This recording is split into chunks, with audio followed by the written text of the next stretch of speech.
नमस्कार दोस्तों, मास्टर मंत्रा चैनल में आपका फिर से स्वागत है। आज की वीडियो में हम लोग भिन्न से रिलेटेड कुछ क्वेश्चंस को पढ़ेंगे जो कि एग्जाम्स में आते हैं और किस किस टाइप के प्रश्न आते हैं उन सभी को हम लोग कवर करने वाले हैं। अक्सर भिन्न से रिलेटेड ऐसे ही प्रश्न आते हैं कि सबसे छोटी भिन्न पता करनी होती है, सबसे बड़ी भिन्न पता करनी होती है, उनका आरोही क्रम, अवरोही क्रम, भिन्नों का अंतर, भिन्नों का योग, व्युत्क्रमों का योग, या फिर ऐसे प्रश्न पूछ देते हैं कि 6/5 में कितने 1/10 हैं, 1 सही 1/2 में कितने 1/2 हैं। तो ऐसे प्रश्नों को हम लोग कैसे हल करेंगे सभी हम लोग बहुत ही आसानी से सीखेंगे। और इस वीडियो को अगर आप लास्ट तक देख लेंगे तो मैं गारंटी देता हूं कि सिर्फ आप देखकर बता पाएंगे ऐसे प्रश्नों में कि सबसे बड़ी भिन्न कौन सी है, सबसे छोटी भिन्न कौन सी है। सिर्फ आप देखकर ऐसे ऐसे ट्रिक्स मैं आपको बताने वाला हूं। आते हैं पहले प्रश्न पर, जिसमें है कि 6/5 में कितने 1/10 हैं। 6/5 में कितने 1/10 हैं। तो हमको क्या करना है, 6/5 में 1/10 से भाग देना है। जैसे अगर मैं पूछ दूं कि 10 रुपए में कितने 2 रुपए हैं, तो 10 रुपए में हम क्या करेंगे, 2 से भाग दे देंगे तो हमको पता चल जाएगा कि 10 रुपए में 5 2 रुपए होते हैं या 5 2 रुपए के सिक्के होते हैं। तो ऐसे ही 6/5 में कितने 1/10 है, तो 6/5 में कितने 1/10 पता करने के लिए 1/10 से हम क्या करेंगे, भाग देंगे। अब भिन्नों का भाग करते कैसे हैं, इसको करो 6/5 लिख लो और भाग को कर दो गुणा और इसको पलट दो। इसको क्या करो, नीचे का ऊपर और ऊपर का नीचे, यानी इसका व्युत्क्रम। इसको पलटने को क्या कहते हैं, व्युत्क्रम कहते हैं। 10/1, 5 से काट दो, 5 1 कम 5, 5 दूनी 10, यानी कि नीचे का सब कट गया, 6 × 2 12, 12 हमारा आंसर आ गया। तो 6/5 में 12 1/10 होंगे। ठीक है, उम्मीद करता हूं कि पहला प्रश्न आपकी समझ में आ गया होगा। ऐसे प्रश्नों में हम करते हैं भाग, 6/5 भागे 1/10। अब भाग को हम लोग क्या करते हैं, हल करने के लिए इसको गुणा लगाकर इसको पलट सकते हैं। तो गुणा लगाकर और 1/10 को हमने 10/1 लिख दिया, काट के हमारा 12 उत्तर आ गया। पहला प्रश्न हमारा हल हो गया। और इसी पर से मिलता जुलता दूसरा प्रश्न भी है। उसमें पूछा है 1 सही 1/2 में कितने 1/2 हैं। 1 सही 1/2 भागे 1/2। 1 सही 1/2 को हम पहले भिन्न में बदलेंगे। 2 1 कम 2, 2 1 3, 3/2 भागे 1/2। इसको लिख सकते हैं 3/2। अब भाग को हम गुणा करके इसको पलट सकते हैं, 2/1 कर दो, 2 से 2 काट दिया, 3 हमारा उत्तर आ गया 3। तो ये होते बहुत ही आसान प्रश्न है लेकिन कंफ्यूज कर देते हैं। अब आते हैं हम लोग भिन्न पर, ऐसे प्रश्नों पर जो कि बहुत ही ज्यादा परीक्षाओं में क्या किए जाते हैं, पूछे जाते हैं। ठीक है, बहुत ही ज्यादा परीक्षाओं में पूछे जाते हैं और जिसमें हम लोग बहुत ही ज्यादा टाइम वेस्ट कर देते हैं। देखो, भिन्न की कुछ चीजें समझ लो। अगर सभी के हर क्या हो, बराबर हो, सभी के हर क्या हो, बराबर हो, तो जिसका अंश ऊपर वाला सबसे बड़ा होगा वो बड़ी भिन्न, छोटा होगा वो छोटी भिन्न। एकदम आसान सा। अगर सबका हर बराबर है तो ऊपर वाला जिसका सबसे बड़ा होगा वो सबसे बड़ी भिन्न होती है और जिसका सबसे छोटा होगा वो सबसे छोटी भिन्न होती है। ठीक है, इनकेस अगर उल्टी कंडीशन हो जाए, ऊपर सबका बराबर हो, जैसे 5/13, 5/18, 5/19 और 5/20। ऊपर अगर सबका बराबर हो तो नीचे जिसका सबसे छोटा होगा वो क्या होगी, बड़ी भिन्न। इसमें सबसे बड़ी ये हो जाएगी और ये सबसे छोटी हो जाएगी। लेकिन इस कंडीशन में क्या करेंगे, नीचे हर अगर सबका एक बराबर है, सबसे बड़ी इसमें हो जाएगी 5 8 7 4 में सबसे बड़ा कौन सा है, 8/9।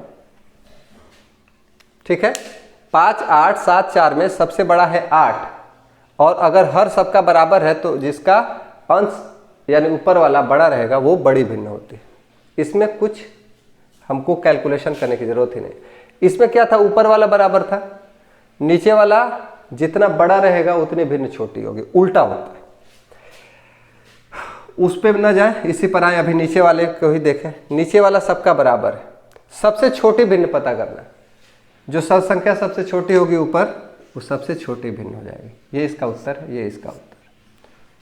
ठीक है, 3, 5, 6, 4 में सबसे छोटा ये है, तो ये इसका हो जाएगा।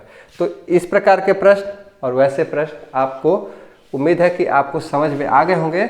और अब आते हैं कि अगर एक प्रश्न और देख लो, इनमें से कौन सी भिन्न सबसे छोटी है?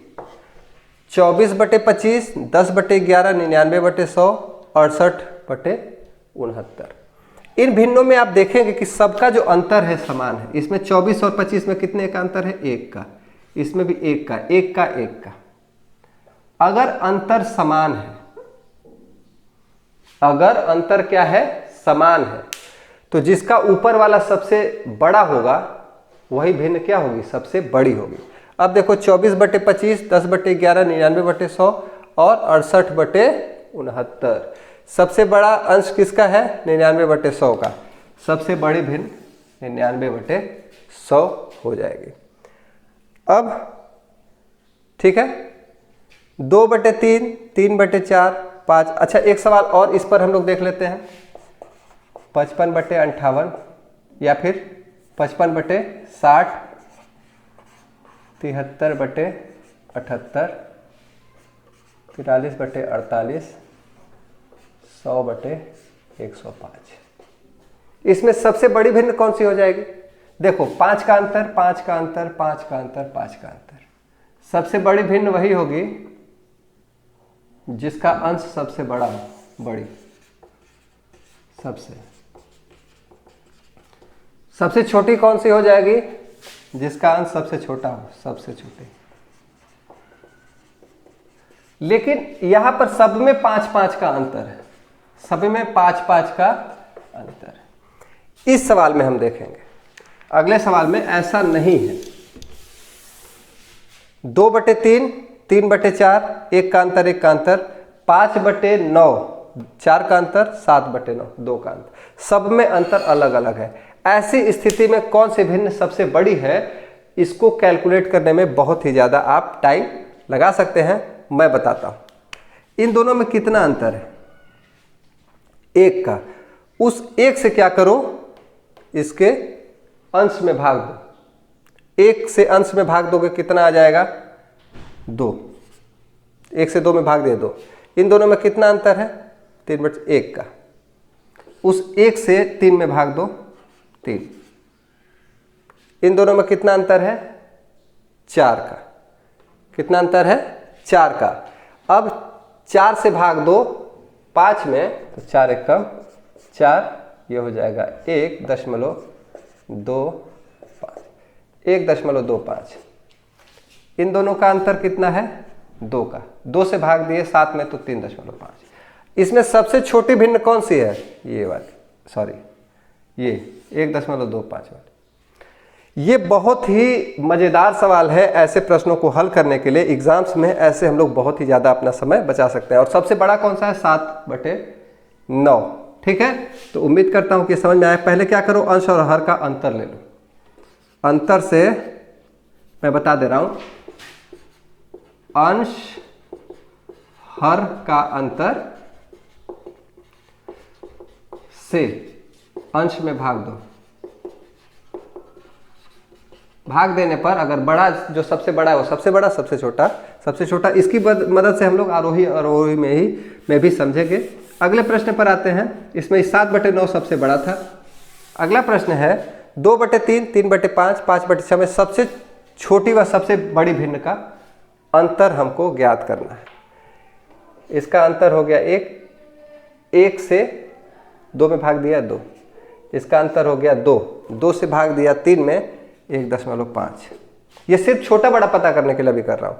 इसका अंतर हो गया 1, ये हो गया 5। सबसे बड़ा कौन सा हो गया?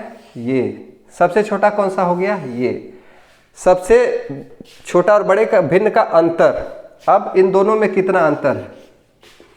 5/6 ऋण 3/5, 30, 25 ऋण। सबसे पहले घटा दो इसमें से, ठीक है, घटा दो। इन दोनों का एलसीएम हो गया 30।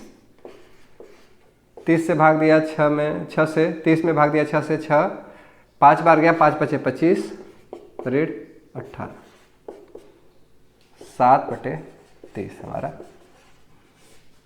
आंसर आ गया। तो उम्मीद करता हूं कि ये प्रश्न भी आपको समझ में आ गया। अब आगे सिर्फ इसी मेथड से हम लोग आरोही अवरोही को बहुत ही तेज, बहुत ही आसानी से लगाने वाले हैं। दोस्तों अगला सवाल है 1/3, 3/4, 2/5 और 6/7 का आरोही व अवरोही क्रम लिखो।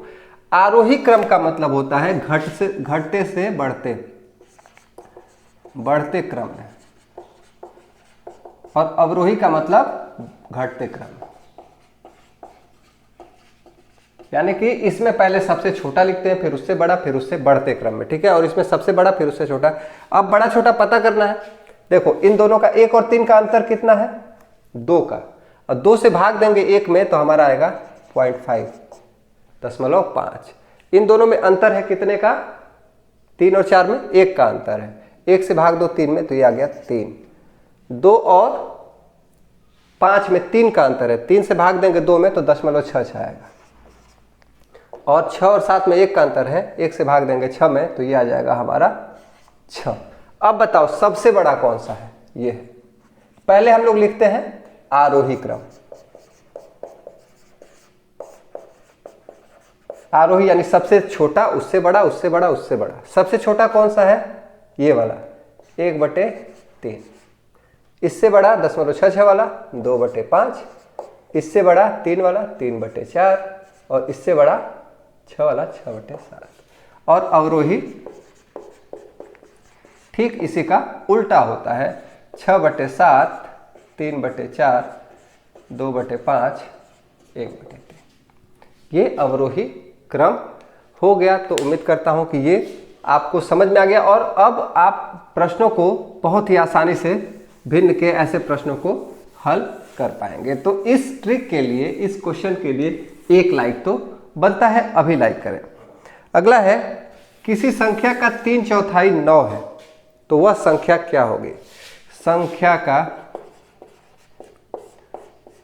का मतलब गुणा 3/4, 3/4 को ऐसे लिखेंगे, कितना है? 9 है, बराबर 9। तो संख्या बराबर इधर जाकर 9, इधर क्या है? 3/4 है, तो इधर जाकर गुणे 4/3 हो जाएगा। 3 से काट दो, 3 3 के 9, संख्या बराबर 3 × 4 12। हमारा ऑप्शन बी सही है। तो उम्मीद करता हूं कि भिन्न के सवालों को आप सीख गए होंगे। बहुत ही मजेदार ये ट्रिक्स थे, जिससे आप बड़े बड़े क्वेश्चंस को सिर्फ देखकर आप उत्तर बता पाएंगे। और भिन्न के क्वेश्चंस ऐसे होते हैं कि बहुत ज़्यादा लेंदी होते हैं। ये होते तो आसान है, लेकिन बहुत ही ज़्यादा टाइम ले लेते हैं। तो आज के बाद आपका टाइम नहीं लेंगे। वीडियो जरा सी भी अच्छी लगी, अभी तक देख रहे हैं तो अभी तक तो आपको सब्सक्राइब कर ही देना चाहिए। वीडियो को लाइक करें, और कोई चीज़ नहीं समझ में आई तो कमेंट बॉक्स में पूछे, मैं उसका जवाब दूंगा। मिलते हैं अगले वीडियो में, तब तक पढ़ते रहें, अपना ख्याल रखें। Thank you, tata, bye bye.